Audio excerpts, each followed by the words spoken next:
नमस्कार दर्शकों, मैं हूं ऐश्वर्या कपूर और आप देख रहे हैं मेरे साथ पूछता है भारत। शुरुआत ऐश्वर्या के एजेंडा से, और ऐश्वर्या के एजेंडा में आज बात खरी खरी साफ।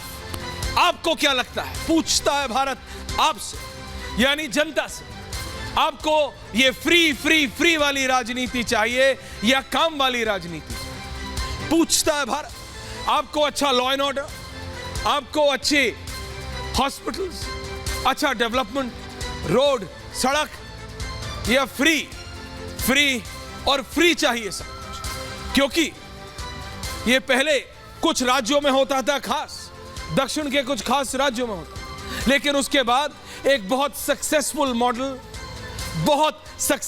मॉडल मैं कह रहा हूं, आम आदमी पार्टी ने अरविंद केजरीवाल के साथ फ्री शुरू किया। The free model, the freebies, जिसको बीजेपी ने रेवड़ियां भी कहा, लेकिन वो इसका तोड़ नहीं निकाल पाई, क्योंकि यही मॉडल आम आदमी पार्टी का, अरविंद केजरीवाल का मॉडल जब कांग्रेस ने कर्नाटक में इस्तेमाल किया तो काम कर गया, बीजेपी हार गई।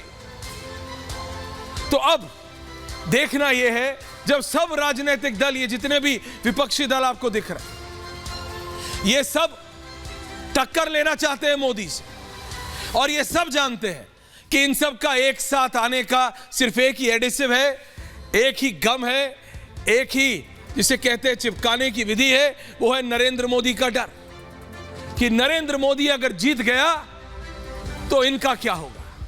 ये डर इन सबको साथ में लाता है, और जो फॉर्मूला अरविंद केजरीवाल ने दिल्ली में, मैं रिपीट कर रहा हूं, सक्सेसफुली इंप्लीमेंट कर दिया। बीजेपी को केंद्र में मोदी की सरकार, लेकिन फिर भी दिल्ली प्रदेश के इलेक्शन में वो अरविंद केजरीवाल को नहीं हरा पाए। क्यों? बीजेपी का इंटरनल लोगों से ऑफ कैमरा बात कीजिए तो बोलते हैं जो फ्री पॉलिटिक्स है इसका तोड़, और बीजेपी कहती है कि the prime minister in principle does not believe in this, क्योंकि ये खिलाफ है, ये देश के प्रोग्रेस के खिलाफ है। ये पहले दक्षिण में होता था। देखिए, कोई जरूरतमंद है, सरकार की तरफ देखिए, सरकार को मदद करनी चाहिए।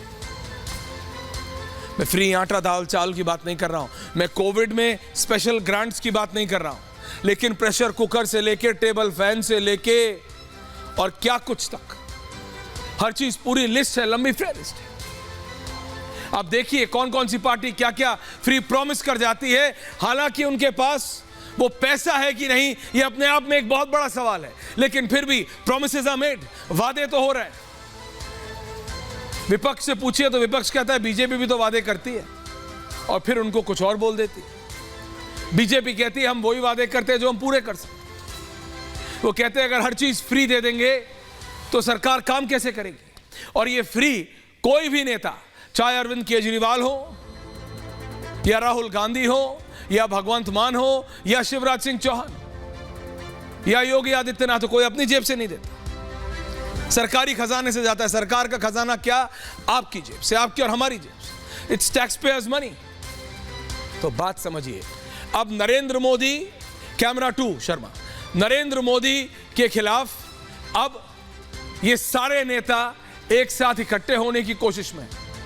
नीतीश कुमार ने बैठक बुलाई है और कहा है कि राहुल गांधी के बिना होगी नहीं, इसलिए पिछली बार कैंसिल हो गई थी।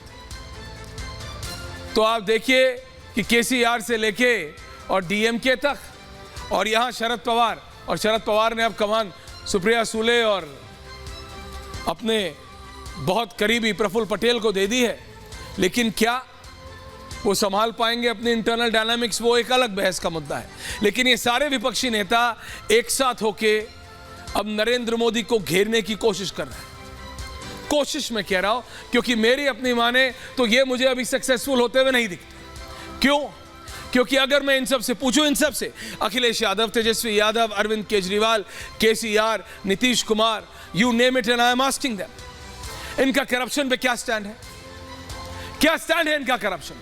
क्या ये बता सकते हैं? ममता बनर्जी का करप्शन पे क्या स्टैंड है? अरविंद केजरीवाल, फ्री बिजली की बात हुई थी या फ्री दारू तक पहुंच गए? अखिलेश यादव, करप्शन पे क्या स्टैंड है? क्या स्टैंड है? तेजस्वी यादव, ये वो नेता हैं जो कहते हैं करप्शन डज नॉट एग्जिस्ट, ये वो कहते हैं करप्शन कभी हुआ ही नहीं। बहन जी का भी करप्शन पे क्या स्टैंड है? पूछता है भारत, क्योंकि ये वो सब नेता हैं जो कहते हैं कि भारत में, हिंदुस्तान में 70 साल में तो करप्शन हुआ ही नहीं, करप्शन हुआ ही नहीं है कहते हैं। और अगर मानते हैं हुआ है तो क्या स्टैंड है इनका, जरा बताएं। क्योंकि अब ये सारे इकट्ठे होकर 24 से पहले कर्नाटक में बीजेपी हारी है, उसके बाद कांग्रेस में मोमेंटम आ गया, ये बात मानना पड़ेगा कांग्रेस के काडर। अगर बीजेपी नहीं मानती तो वो उनकी अपनी प्रॉब्लम है या फिर अपना इशू। कांग्रेस के नेता अब एग्रेसिव हो रहे हैं राजस्थान और मध्य प्रदेश के लिए। उनको लगता है मध्य प्रदेश में शिवराज सिंह के खिलाफ एंटी इनकम्बेंसी है क्या, थोड़ा सा उसको खेला है। वो देखते हैं राजस्थान में वसुंधरा राजे सिंधिया बीजेपी की सेंट्रल लीडरशिप के साथ एट टैंडम नहीं चल रही हैं, वहां पे हम खेल सकते हैं क्या, लेकिन वहां पे उनकी अपनी दिक्कत है। तो सवाल यह है कि क्या ये सारे राजनेता मिलके और एक बैनर अगर मैं बोलूं तो ये जो फ्री बीज के बैनर के नीचे, फ्री फ्री फ्री के बैनर में नीचे आके मोदी और शाह को टक्कर दे सकते हैं क्या 24 में, पूछता है भारत स्पेशल रिपोर्ट और फिर डिबेट करते हैं।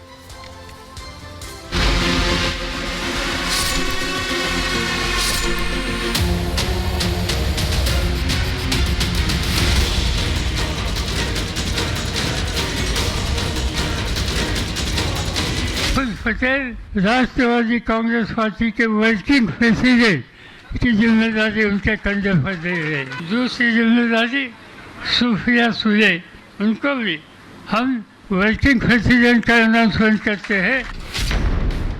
शरद पवार ने आज अपना पावर बेटी और भरोसेमंद को सौंपने की घोषणा कर दी। पवार का ये फैसला 2024 के लिहाज से कैसा होगा, ये आने वाले वक्त में पता चलेगा, लेकिन परिवार के लिहाज से तो फायदेमंद ही है। विपक्ष की यही परिवारवाद की नीति उसे सत्ता से सड़क पर ला खड़ी की है, लेकिन अभी भी विपक्ष इसका मोह त्याग नहीं सका है, जिसका परिणाम यह है कि 2024 के चुनाव में 1 साल से भी कम समय बचा है, लेकिन विपक्ष एकजुटता के लिए एक दूसरे का मुंह ताक रहा है। ऐसे में 23 जून को पटना में होने वाली विपक्षी दलों की बैठक इसी दिशा में एक बड़ा कदम है। 2024 के चुनाव को लेकर सियासी तलवारें खिंच चुकी हैं। सत्ता और विपक्ष दोनों आमने सामने हैं। बीजेपी जहां जन जन तक 9 साल की उपलब्धियां पहुंचा रही है, तो वहीं विपक्ष अभी भी मुद्दा विहीन खड़ा है। विपक्ष के पास 2024 में जनता के बीच जाने का कोई विजन नहीं दिख रहा है, जिसकी वजह से विपक्षी दल आज भी मुफ्त की सियासत के सहारे सत्ता में वापसी के सपने देख रहे हैं। हाल के दिनों में जहां भी चुनाव हुए या फिर होने वाले हैं, वहां विपक्ष ने फ्री वाला ही दांव चला है। 2024 में मोदी से मुकाबले के लिए विपक्ष हर हथकंडे अपना रहा है। कांग्रेस का तो ये हाल है कि राहुल गांधी अमेरिका जाकर देश विरोधी बयानबाजी से सहानुभूति बटोरने की कोशिश कर रहे हैं। वहीं ममता बनर्जी, अरविंद केजरीवाल, अखिलेश यादव और नीतीश कुमार समेत अन्य साथी सरकार के 9 साल को फेल बताने में जुटे हैं। वोट बैंक की राजनीति के लिए विपक्ष सनातन विरोधियों के साथ खड़ा होने से पीछे नहीं हट रहा है। महाराष्ट्र में औरंगजेब की तस्वीर लहराने का किसी भी विपक्षी दल ने विरोध नहीं किया। देश में 2024 से पहले सियासत हर दिन करवट बदल रही है। हर दिन नए नए मुद्दे और विवाद सियासी माहौल को गरमा रहे हैं। बीजेपी और विपक्ष दोनों ने ही एड़ी चोटी का जोर लगा दिया है। हालांकि विपक्ष अभी भी मोदी के मुकाबले अपना एक चेहरा नहीं चुन सका है। ऐसे में सवाल ये कि पीएम मोदी के खिलाफ विपक्ष किसे चेहरा बनाएगा? क्या विपक्षी दल एकजुटता के लिए अपना मोह त्याग पाएंगे? और सबसे बड़ा सवाल ये कि विपक्ष आखिर किन मुद्दों के साथ जनता के बीच जाएगा? पूछता है भारत।